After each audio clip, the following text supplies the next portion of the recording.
Le agradecemos, ahora sí que en nombre de todos los que hacen posible las emisiones regulares del canal del Congreso, porque hoy, además de que el noticiario ha estado presente con usted en el canal del Congreso, volvemos a grabar. Hemos mantenido la sana distancia y seguiremos cubriendo todas las medidas que se tienen que tomar para desarrollar nuestro trabajo. Entonces, auténticamente en nombre de todos, le agradecemos. Hay muchos motivos de gusto de poder echar a andar toda la maquinaria del canal del Congreso y además se adereza con una conversación que desde donde se vea es francamente interesante. Imagínese con todo lo que ha pasado y un personaje político de nuestro país que ha visto muchas cosas, no diría que todas porque le falta, pero que es además el presidente del Senado y digo, lo puedo decir, siempre ha sido alguien que ha alentado el trabajo del canal del Congreso desde sus orígenes y yo le quiero agradecer al senador Ricardo Monreal, presidente del Senado, que podamos conversar aquí hoy con él. Y senador, te agradezco mucho, primero el tiempo y segundo que estés con nosotros. Al contrario, Javier, me da mucho gusto, primero que esta actividad esencial del Congreso de la Unión, de la Cámara de Senadores, ahora esté arrancando contigo precisamente como entrevistador, pero además en esta nueva modalidad y en este nuevo ejercicio y programación de entrevistar a coordinadores de grupos parlamentarios, miembros del Poder Legislativo. Me parece que es un buen ejercicio, así es de que muchas gracias. Es un gusto, Ricardo, senador. A ver, yo diría, en estos tiempos rudos, bravos, ¿qué ha pasado con el Senado? O sea, el Senado cerró virtualmente sus puertas, ¿a partir de cuándo?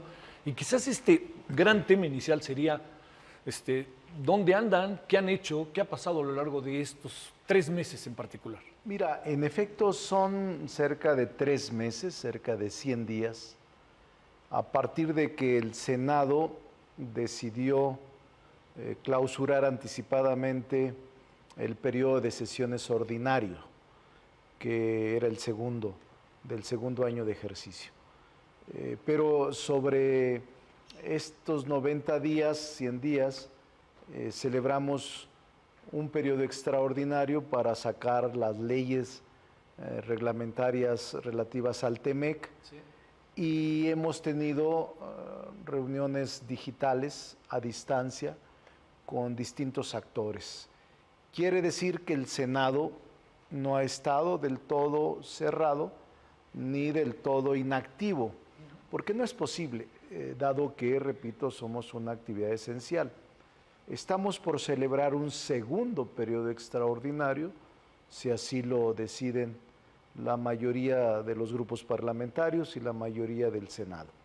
Pero siento, Javier, que estos 90 o 100 días han sido de una reflexión profunda para los órganos colegiados como es el Senado. Una pandemia inesperada, unos efectos y consecuencias que no eran previsibles y ahora intentando enfrentarla y también actualizar los instrumentos jurídicos para poder hacerlo.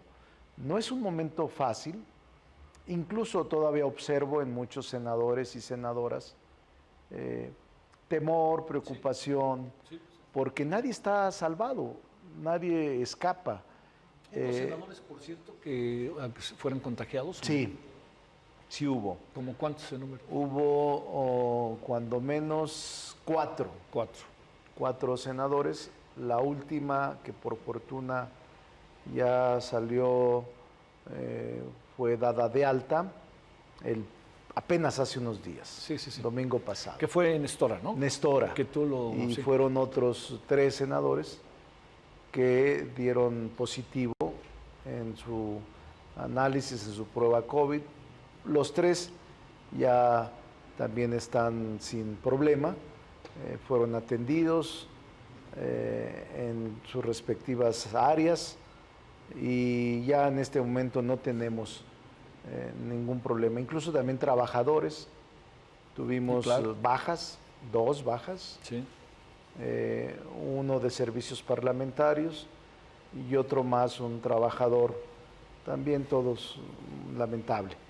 Pero pues estamos aquí, Javier, de pie, porque finalmente esta pandemia tenemos que vencerla. Yo soy muy optimista y por eso estamos preparando otro periodo extraordinario antes de iniciar el tercer periodo ordinario de sesiones que arranca el 1 de septiembre y que tenemos un cúmulo de leyes, reformas, minutas, pendientes, extraordinario. Se han ido acumulando y frente a este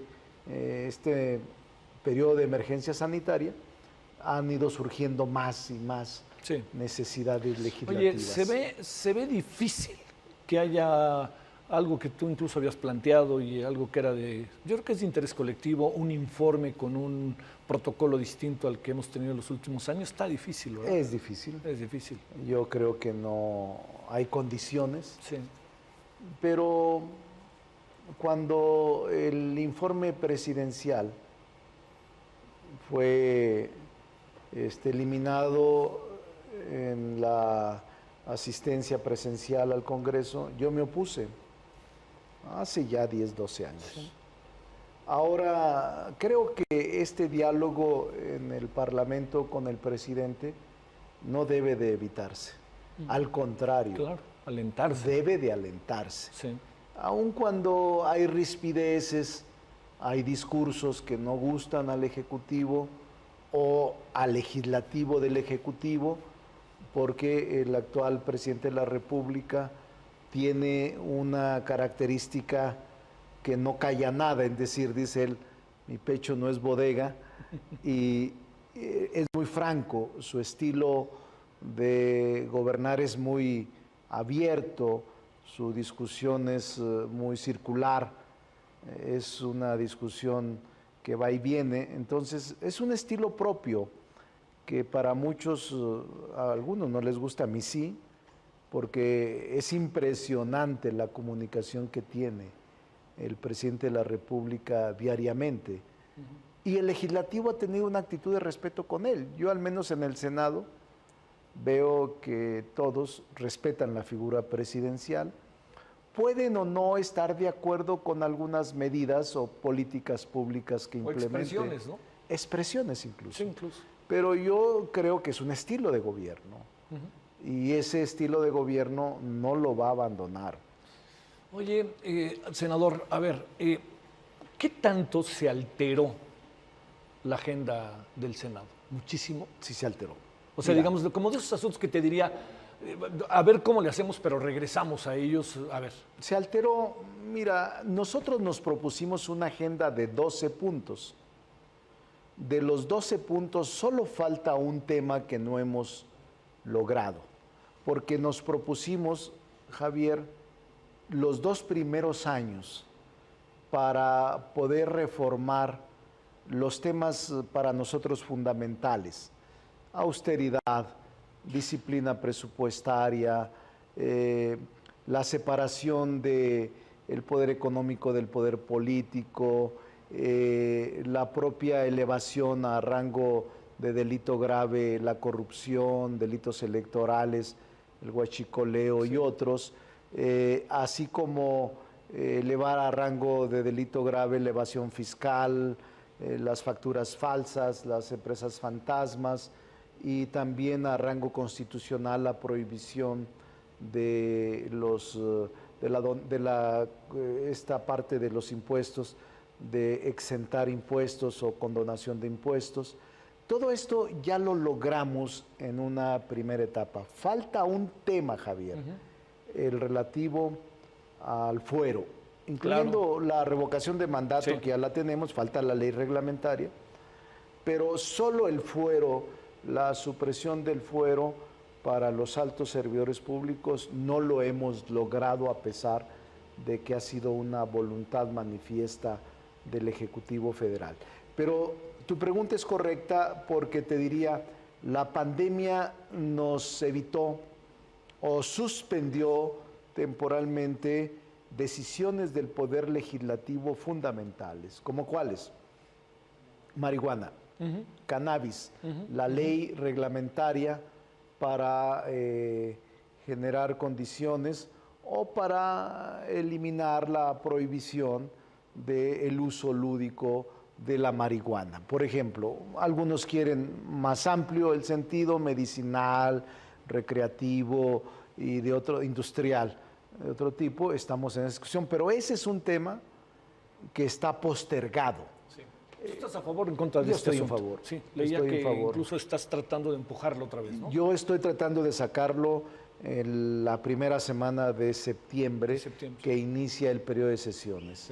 Estoy convencido de ello. Hay un dictamen ya elaborado que estamos comentando con los grupos parlamentarios para poderlo abordar en la primera semana del inicio del periodo de sesiones. Pero hay otros temas que también se rezagaron o se postergaron. ¿Cuáles son? El tema de justicia. Ese a mí me parece clave.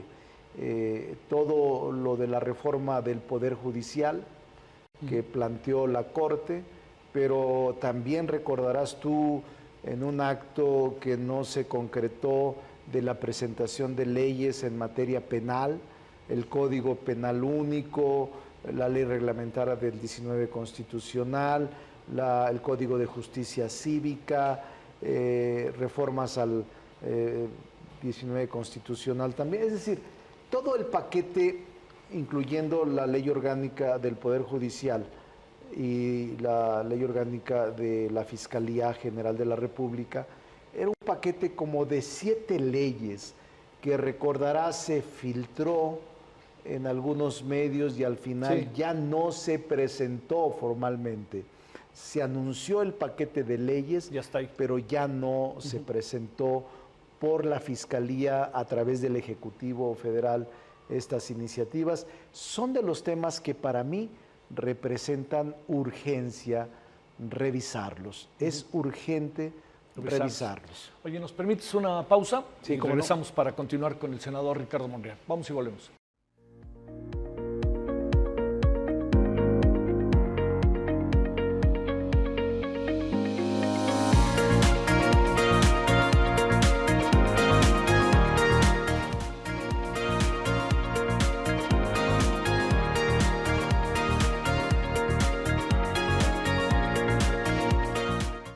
Bueno, estamos de vuelta aquí en la mesa de diálogo, canal del Congreso, hoy con el senador Ricardo Monreal.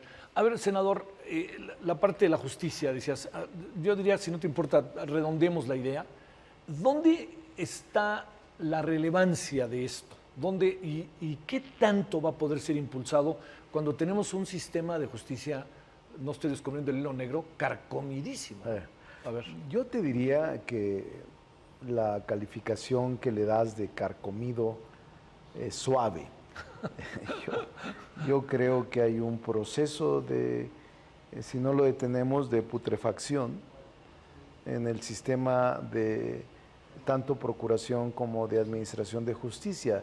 Los hechos recientes de Guanajuato, ahora el derrumbe de la verdad histórica de Ayotzinapa, la confabulación y la complicidad de las altas esferas del poder público con el crimen organizado por lo de García Luna, o lo de Tomás Herón, o lo de los jueces, ministros y magistrados que fueron construyendo redes de corrupción institucionalizada.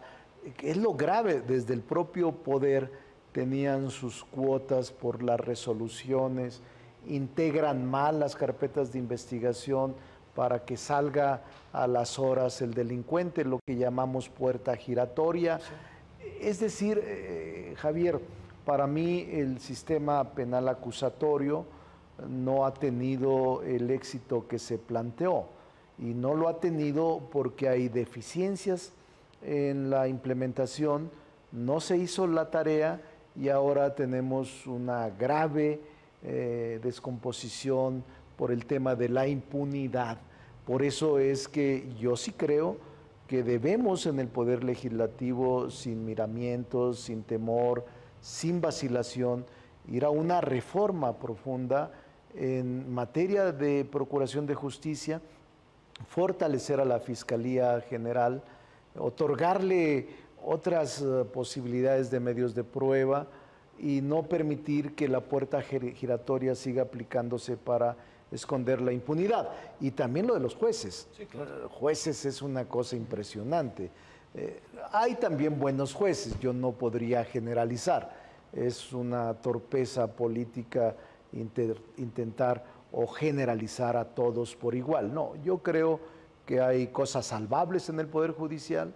Yo conozco ministros de la Corte que son respetables, honorables, y creo que con ellos podríamos avanzar. El propio presidente de la Corte, Saldívar, el ministro presidente, puede y ha expresado su voluntad de que juntos construyamos este andamiaje constitucional y legal para enfrentar el problema de la inseguridad que no cede y que está todavía permeada en los municipios más pequeños hasta los lugares más poblados como es la Ciudad de México, con la reciente experiencia desagradable del jefe de la policía de la ciudad, el atentado. Es decir, Javier, sí es para mí el principal problema que tenemos pendiente en la República. ¿De qué platicas con el presidente cuando vas a los desayunos? ¿Cuál es así cómo se coloca la agenda de intereses mutuos, ¿no? Porque Sí, son poderes. Mira, el presidente de la República, paralelos. tengo platicando con él desde que inició el gobierno cada 10 días, pero antes, pues somos compañeros de lucha. Yo reconozco que condujo un movimiento sin precedente, el presidente durante tantos años, 20 años. Yo lo acompaño desde 1997, es decir, 22 años en la construcción del movimiento. ¿Cuando eras gobernador? Era diputado y candidato, renuncié al PRI en el 97. Para la elección en Zacatecas. Y en el 98 fui candidato de la izquierda del PRD, que él era el presidente del PRD nacional. Desde entonces me vinculé con él y tengo una relación de amistad, de franqueza, de buena fe. Y sí platicamos cada 8 o 10 días sobre temas de la agenda legislativa, prioritariamente agenda legislativa que él está muy pendiente de la misma. Es impresionante que está y conoce detalles de la reforma, conoce detalles de la propuesta legislativa y le dedicamos el 80% de la conversación sobre temas legislativos y un 20% también a cómo está el panorama nacional. Cuando él me pregunta, no soy obsequioso, no soy oficioso, cuando él me dice, ¿cómo ves esto? ¿Qué opinas de esta situación que está pasando? Yo comento mi punto de vista. Sí. Pero hay un profundo respeto, Javier, del Ejecutivo al Legislativo y del Legislativo al Ejecutivo. Conversamos de manera abierta, sin tapujos y tampoco sin ocultarte ni en casas extrañas, ¿no? En Palacio Nacional yo acudo cada 8 o 10 días y conversamos. A ver, esta idea, senador, de que el presidente no escucha, ¿qué piensas de eso? No es cierto. Yo creo que al contrario, muchas de las políticas públicas que ha implementado es porque escucha. Por eso a él le gusta mucho la plaza pública, porque él dice, no es ninguna infidencia, que lo nutre la conseja popular de lo que pasa. Dice incluso que muchas de las políticas públicas que ha implementado surgen de la propuesta de el mitin, de la propuesta de la caminata, por ejemplo, esta de la separación del poder económico del político. Relata que en una reunión de San Quintín le comentó una persona, esta prioridad. Juárez separó la iglesia del Estado, usted separe al Estado del poder económico. Y así como esas, Javier, el presidente escucha en el momento en que saluda a la gente le dice, oiga, presidente esto, presidente el otro, y se le queda en la mente. Pero no solo hablo del mitin, de la reunión popular, de la calle, sino también al interior, en sus equipos de gobierno. Tiene una costumbre de reunirse con su gabinete y de platicar, de escuchar. Por ejemplo, el Gabinete de Seguridad Pública, que todos los días a las 6 de la mañana se reúne. Él no da indicaciones, él escucha el parte de lo que pasó un día anterior en homicidios, en robos, en detenciones importantes o no importantes, pero finalmente diario tiene el pulso de lo que está pasando en el país a las 6 de la mañana, y eso es escuchar, escuchar y escuchar. Siento que ahora, en su segunda fase de gobierno, va a intensificar más el acercamiento, la conciliación y la escucha con otros sectores que quizás en estos momentos no han estado tan presentes. Los empresarios, ¿verdad? unos de ellos, Sí. las asociaciones religiosas con quien tiene una buena relación. La relación con los intelectuales es ruda, ¿verdad? Es ruda, y yo creo que esa puede mejorar. Ahora, la relación incluso con los medios de comunicación, o sea, nadie ve que haya una relación muy ya no tranquila. digamos tersa, ¿no? Sí, no. No Está tersa. ruda, es ruda. Es ruda. Sí. Y digo, porque él antes de, seguramente ve con rapidez los titulares o los principales periódicos, y obviamente reacciona en las mañaneras. Entonces, fija la agenda. Siempre ¿Ves la las fijó. Mañaneras? Las veo, sí, las veo. Y entonces ya sabes que tienes a las 9 de la mañana que te espera.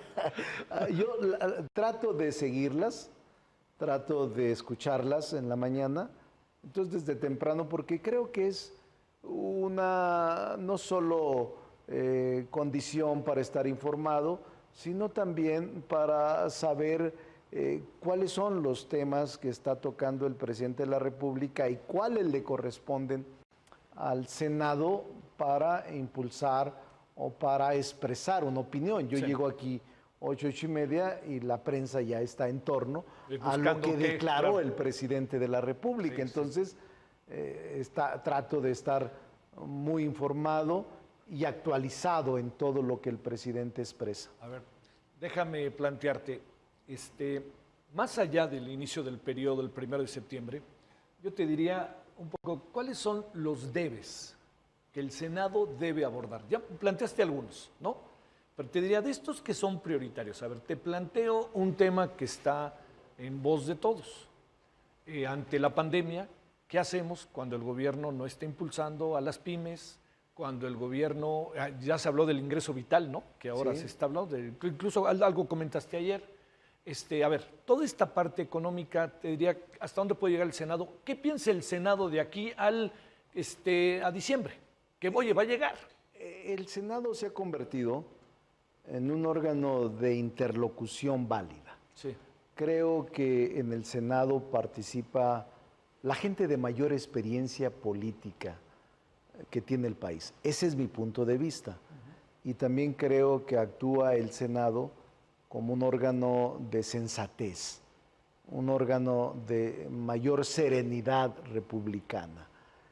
Por tanto, estamos obligados a revisar, a deliberar y a tratar este y otros temas. Por ejemplo, el ingreso básico universal es un tema de la izquierda socialdemócrata. ¿Sí? En los países nórdicos, en los países socialdemócratas, siempre tienen el ingreso básico universal.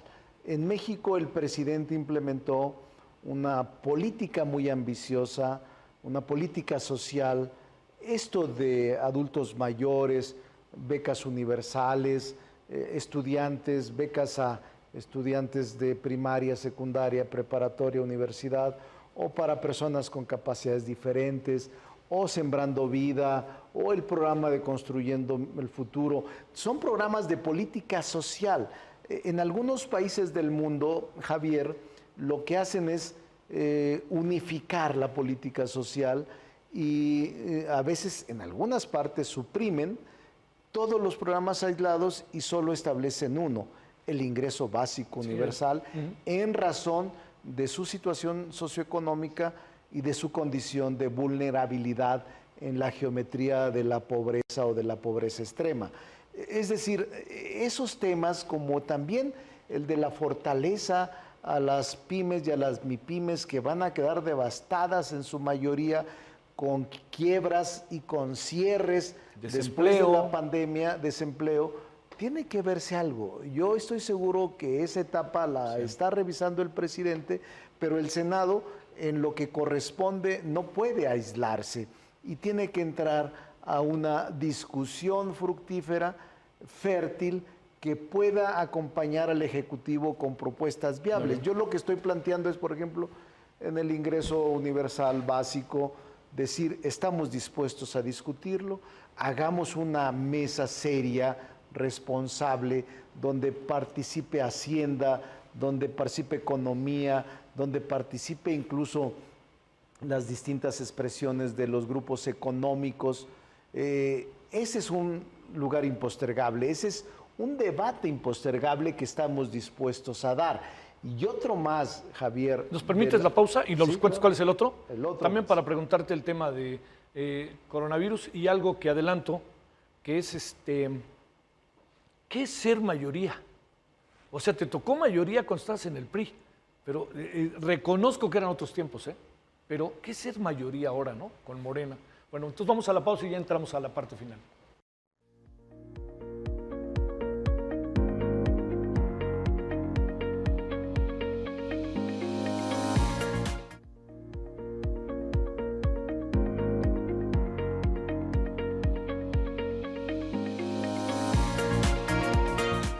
Estamos de vuelta aquí con el senador Ricardo Monreal en la mesa de diálogo, canal del Congreso. Bueno, vamos a retomar eso. Dijiste algo que me parece muy importante. Se tendrá que contemplar tarde que temprano, y el Senado tendrá que hacer lo suyo en materia de MIPYMES, pymes, desempleo. Reactivación económica, desempleo. Pero hay otro tema que nos quedamos pendientes en el corte anterior, que a mí me parece de la mayor importancia. Junto con esta secuela económica, de devastación económica que generará la pandemia COVID-19, porque no ha terminado, viene un asunto mayor también, que junto con lo que te comentaba de la justicia y la inseguridad, representan el tercero de los problemas, las AFORES. El tema de las pensiones o retiros de personas que tienen ahorrando en su cuenta individualizada desde hace 25 años. Oye, y que ya andan sacando la lana. Y que ya están sacándola, pero los que no la saquen, cuando se jubilen, recibirán entre un 30 o menos % de su salario. Es decir, Javier, es algo trágico. Sí, porque han estado ahorrando. Porque ahorraron y su percepción será raquítica, precaria. Y ese es un tema que finalmente repercute y se hereda al Estado como institución. Y la institución, el Estado, tiene que buscar mecanismos y fórmulas de cómo poderle al trabajador que se retira y se jubila, poderle otorgar el mínimo de sobrevivencia en sus últimos años. Es un problema muy grave de cientos de miles de millones que te representan para el Estado mexicano y que no está resuelto. Es más, se ha postergado, se patea el bote para adelante, pero no se ha resuelto. Y ahora el gobierno actual todos los poderes tenemos que resolverlo porque viene con mucha fuerza y lamentablemente es una bomba de tiempo. ¿Se liga a los pensionados, senador? Sí, sí, claro, por supuesto, es que es el sistema tradicional, el antiguo que desapareció con el fondo de pensiones y estas cuentas individualizadas, que son las cuentas de ahorro y que representan este nuevo sistema, este nuevo esquema que es precario, deficitario y raquítico y que no le garantizan a ningún trabajador que después de la edad de cotización en semanas no logra ni siquiera el 30% de lo que su salario representaba. Qué cosa. Es una cosa terrible, Javier, de verdad. Fíjate, una persona de 65, 70 años que además que ganas 10,000 pesos o 12,000 pesos, te retiras y vas a ganar 3,000 por mes. Es decir, es una calamidad. No, no. Es una tragedia. Es una tragedia y una injusticia. Que ya estamos aquí, es una tragedia social. ¿Hay salida? Sí, sí hay salida. Todo hay salida. Yo soy de los que piensa que sí hay salidas. Hay que hablar con empresarios, con el Ejecutivo, con los poderes, ponernos de acuerdo, porque el problema ya está. Ya se generó la primera etapa de las cuentas individualizadas fue este año o el año pasado. Y cada año se van a ir incrementando más trabajadores que estaban inscritos en este sistema individualizado. Y que, insisto, de cuentas. sin empleo sacan la lana. Están sacándola, aunque te representa, creo que eran 100,000 millones hasta ahora, pero no es una cantidad importante, pero sí le sacas hasta un porcentaje determinado de tu cuenta individualizada cuando no tienes trabajo, cuando tu empresa no te pagó. Es muy grave el problema que va a padecerse. Déjame ligar lo que estás diciendo, que seguramente se entrelaza para también qué están pensando. Los estudios en general, internacionales, nacionales, nos van colocando en un incremento de los niveles de pobreza, que eso pareciera que es inevitable. Había una variable muy interesante. Pobreza extrema se había reducido, lo que no significaba que se fuera a la pobreza, porque de extrema pobreza pasaban a pobreza, se hizo ahí un rango, pero ahora el rango se hace todavía más grande en función. A ver, esta otra parte, Afores, pobreza, que se calcula entre 10, 12 millones de personas, ¿qué puede pasar? Sin duda, se va a incrementar. Lamentablemente, se va a agrandar el sector de pobreza extrema, porque es inevitable. Ahora la política social del presidente López Obrador ayudará a atenuar que se profundice más. Y creo que hizo lo correcto el presidente a tiempo, sin saber que iba a estar presente esta pandemia. Fue generando desde el primer día de su gobierno esta política social que ha evitado saqueos, robos, conflictos sociales, explosión social, y que México, frente a todo, está viviendo la pandemia en una etapa no fácil, pero al menos de tranquilidad, no tampoco de falta de estrategia por parte del gobierno, porque decidió el presidente apoyar a los sectores más desprotegidos y a los sectores que históricamente se les apoyaba adquiriendo deuda, hoy no se logró. Esa es una cosa pendiente que hay que discutir. Sí, claro. Yo creo que el presidente de la República, después de la pandemia, se va a ver precisado a adquirir empréstitos, porque no hay país que te aguante. Que no quieras. El presidente ha resistido con el ingreso, con los impuestos, con la austeridad, con los ahorros, con una política verdaderamente muy fuerte en materia de austeridad republicana, pero no sé si alcance, porque la pandemia sigue presente, en algunos estados incrementándose el número de contagios y lamentablemente de decesos, y no vemos pues el fin del túnel cuando empezaremos a recobrar.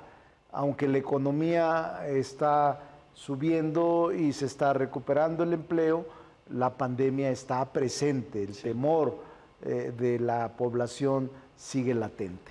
A ver, una pregunta inevitable al senador y al zacatecano para que sea ahí. ¿Cómo es todo este manejo de los números con la pandemia y todos estos debates en que hemos entrado? ¿Estará muy sobreexpuesto el vocero en esto que has reflexionado y que seguramente forma parte de tus debates con tus propios compañeros a diario? Sí, es una posición difícil para López-Gatell. Sí. Yo creo que ha comunicado bien, es un comunicador extraordinario, pero a veces el manejo de cifras, enfrentado con la realidad, Sí. te hace cuestionado. No quiero decir que le fallaron los pronósticos, la ciencia siempre tiene sus márgenes de error. No, yo creo que López-Gatell está en un momento complicado, pero yo lo avalo digo personalmente, no estoy hablando a nombre del Senado. Sí, claro. Porque son grupos parlamentarios distintos. Pero yo creo que la conducción del doctor Alcocer como secretario de Salud y del doctor López-Gatell como subsecretario y responsable y vocero de todo el tema de la pandemia COVID-19 ha sido correcto. Las cifras se imponen, la verdad se impone, y yo creo que nadie esperaba. Yo mismo hacia el mes de mayo, cuando decíamos que en junio iba a terminar, decía, pues, lamentablemente va a haber 10, 12 mil decesos. No, quedé corto. Sí, lo llegabas a creer, ¿no? No, llegabas, dices, no puede ser, o sea, y cuando veía los números de Estados Unidos, 80, 90, 100 mil, decías, ¿qué está pasando? En un Estado nacional con una infraestructura superior a la nuestra, menos vulnerables desde el punto de vista salud, desde el punto de vista científico, y ver esos números, decía yo, no, es inevitable que nosotros también, Vamos por para la allá. vecindad, tengamos esa... pero era preferible, yo incluso en este momento diría, es preferible decirle a los ciudadanos, cuídense porque puede crecer más. No está concluido el proceso de la pandemia. Claro. Tenemos que extremar precauciones y tenemos además que esperar, lamentablemente, todavía mayores dificultades porque, repito, no lo veo cercano el fin. Sí. ¿Cuándo Bueno, será? No lo sé. ¿Septiembre, octubre? No lo sé. porque es el Senado, pero también porque es inevitable, controvertida la visita del presidente, ¿no? En una parte controvertida. ¿Sabes qué dijo? El presidente utilizó una expresión que a mí me llamó gratamente la atención, porque le dijo al propio presidente Trump, que siempre uno supone que lo que se dice en México al presidente nomás le puede gustar o no cuando se trata de críticos, pero dijo, se hizo un muy buen debate en México sobre mi visita. Ey. Utilizó muy buen debate. Sí, Me yo parece, creo que- oye, hizo acuse de recibo en algún sentido, ¿no? Yo creo que el presidente, bueno, antes es un hombre informado el presidente inevitablemente. Quien sea el presidente tiene información de primera mano y tiene información privilegiada. Estoy seguro que el presidente vivió el debate antes de irse y vio que una gran cantidad de opiniones, no sé si la mitad, el 40, no sé cuánto, Sí, pero un una número cantidad importante, sí. significativa, no minimizarla, una cantidad importante, no estaba de acuerdo con la visita. Y no estaba de acuerdo porque la consideraban inoportuna en razón del tiempo electoral y algunos otros la consideraban no correcta frente al presidente de Estados Unidos, que había insultado y que ha insultado a mexicanos y al país de manera frecuente, permanente. Ha usado a México como una especie de ejercicio de boxeo. Entonces, Punching back. Un punch Punching back. back. Entonces, creo que mucha gente que no simpatiza con el presidente Donald Trump veía que no era correcto que el presidente de la República fuera a Estados Unidos a estrechar la mano de un hombre que los insultaba. Pero creo, de veras, Javier, que ahí la intuición, el buen juicio y la actitud estadista del presidente de la República fue lo que determinó su presencia y su asistencia a Estados Unidos.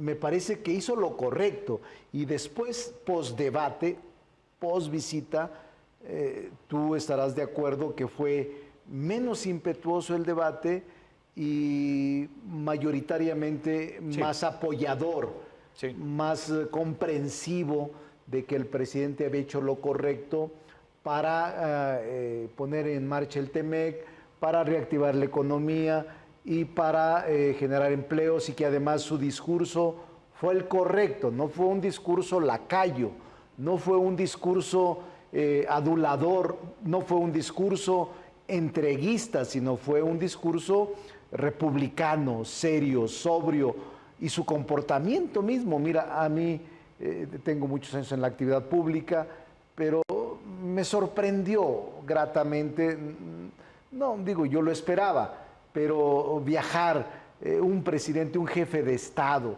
en línea turista, en una línea comercial, clase turista, y verlo sentado frente a los demás pasajeros, históricamente separado y sacudido de aquellos séquitos de aviones y de personajes de la vida público-privada en torno a él, me dio mucho gusto a mí. Sí. A mí, porque he visto 40 años, pues. Esta es mi tercera vez que soy senador y el Senado, en efecto, le corresponde. En el pasado aprobabas todas las salidas del presidente, aunque fuera por un día. El Senado tenía que aprobarla, aunque fuera por unas horas. Ahora ya no.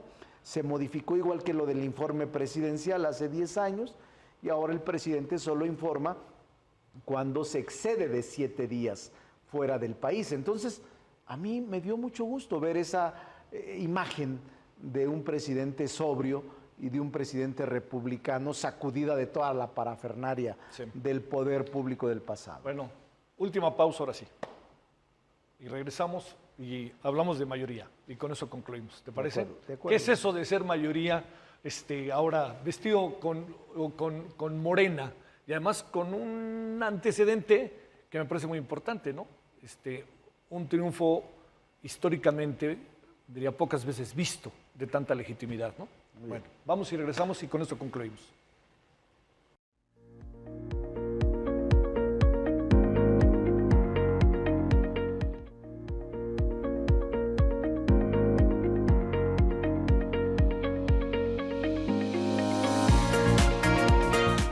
El senador Ricardo Monreal, que ha tenido, muchos lo ubicamos, legislador, gobernador, y ha tenido pues momentos políticos muy interesantes, hasta como delegado.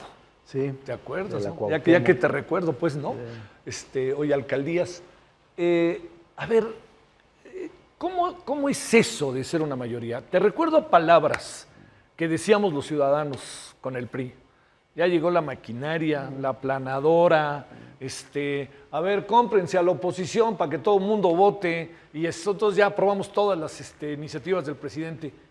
A ver, en esta posición que estás, de un Senado, No... Es importante porque, mira, hasta ahora nosotros no hemos tenido ese epíteto, ese calificativo, curiosamente. Tú no lo has escuchado en estos 2 años de ejercicio legislativo, porque he intentado sacar todo por consenso o todo por una amplia mayoría en todos los instrumentos jurídicos y tratados internacionales más importantes. Se ha votado por unanimidad o por una amplia mayoría.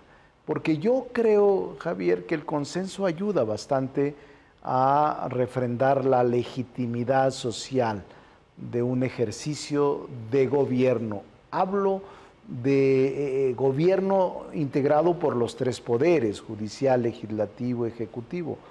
Y yo fui militante del PRI hasta el 97. Ahí fui diputado, senador, diputado. 2 veces diputado y senador, todos por elección mayoritaria.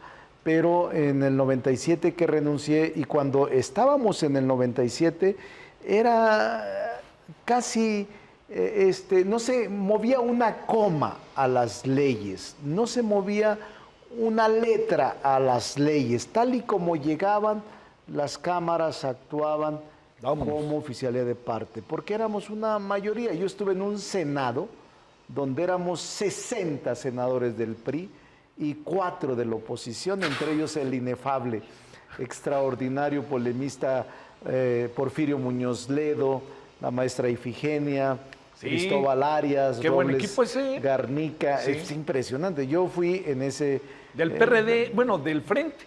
El Frente, no, en ese momento sí, ya era el 88, ya sé, porque había sido el 88, sí, claro, el reflejo del 88, que se ganó Michoacán, sí, y la Ciudad de México. Los 2 estados ganaron los 2 senadores. Era Robles Garnica y Cristóbal Arias, y era Porfirio Muñoz Ledo y la maestra, que ahora es senadora, sí, él y Cristóbal Arias, Ifigenia Martínez. Entonces, ahora yo digo que tenemos una responsabilidad diferente. Por eso creo que el haber militado en el PRI y en otros partidos, en el caso mío, del 97 al 2018 fuimos oposición. 22 años fui oposición. Volví a ser diputado, volví a ser senador, fui gobernador de oposición y fui alcalde de la Ciudad de México, de aquí de la Cuauhtémoc, de oposición. Pero te diría que el hecho de haber militado en la oposición en las cámaras te hace más sensible y no te hace tan intolerante frente al resto de los grupos parlamentarios. Los ves como con respeto. O sea, yo no me escandalizo con discursos difíciles, yo los pronuncié. Ahora los entiendo. Y entiendo a la oposición y a sus estrategias y tácticas de conquistar el poder público y sustituirnos, quitarnos la mayoría, pues ese es su propósito. Y finalmente se vale porque democráticamente están en una lucha legítima por la conquista del poder público. Por eso te digo que en el caso de la mayoría del Senado, somos 59 de 128.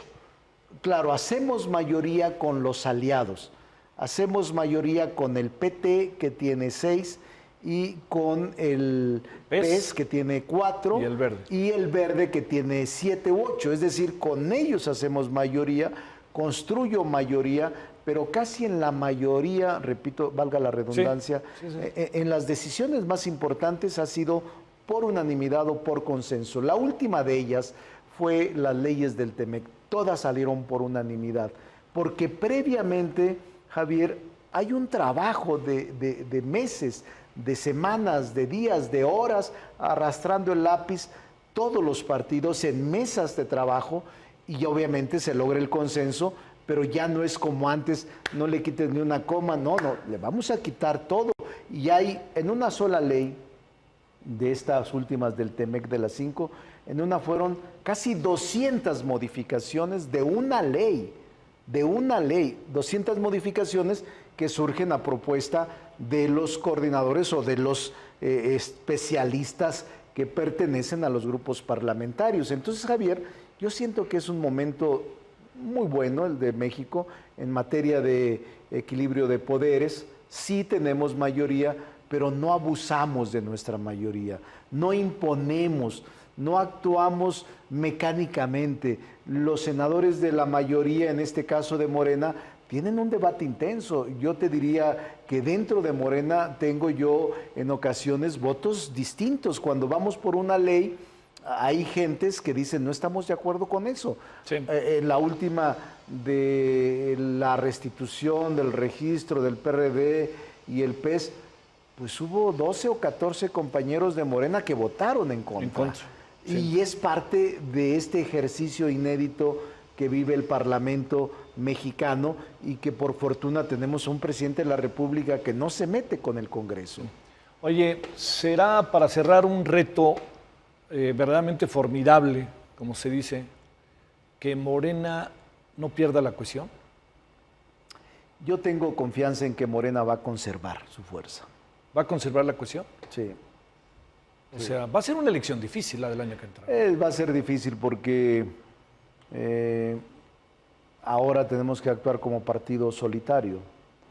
No tenemos en la boleta al presidente de la República. Y yo creo que el presidente nos hizo ganar y estar aquí donde estamos, a muchos, entre ellos yo. Si no hubiese tenido esa votación, no estaría. Sí. Y si no hubiese tenido el respaldo de un líder como él, muchos senadores, muchos diputados, muchos gobernadores, muchos presidentes municipales no lo serían. Estoy seguro de eso.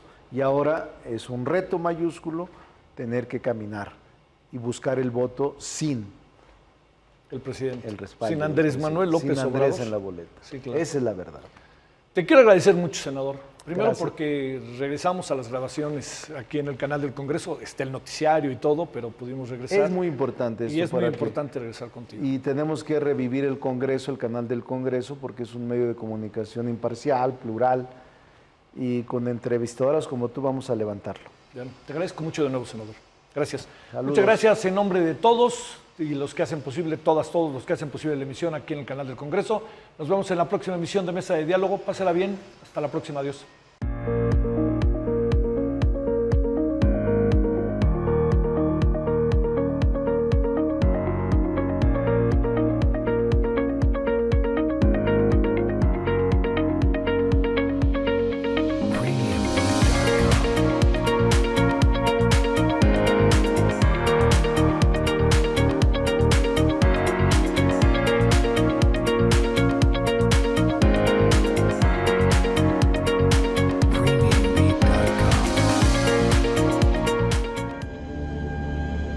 El canal del Congreso presentó